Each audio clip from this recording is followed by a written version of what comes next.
गौ माता मित्रों लोढ़वाथी भगवानभाई कछोटना बधाने जय गौ माता।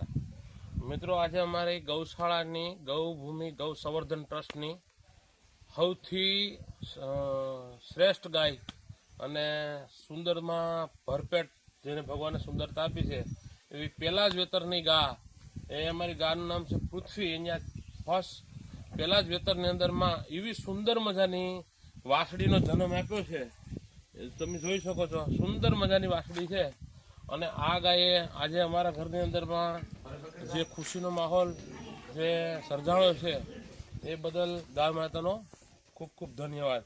મિત્રો ગાય માતાને અગત્યની વસ્તુ એ છે ગાય માતાને વ્યાજમ દરમિયાન પછી સાફ કરવી અને સ્નાન કરાવવું એ બહુ જરૂરી છે।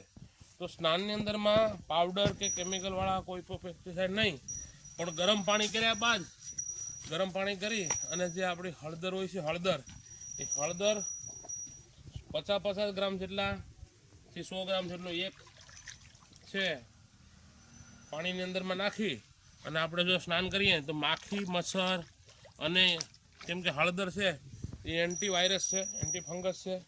तो जे पण गाय माताने व्याजम दरमियान अंदरमां थाक लाग्यो छे ए तमाम प्रकारनो थाक आ स्नान करवाथी पूरो थी जाए। तो खास बधा गौ भक्तों ने मारी विनंती कि આવી રીતના હળદરવાળું પાણીથી સ્નાન કરાવવાથી ગાયનો સંપૂર્ણ રીતે થાક ઉતરી જાય છે અને બીજા નંબરની અંદરમાં માખી મચ્છર કીટનાશક થોડાક દિવસ આનાથી દૂર રહે છે।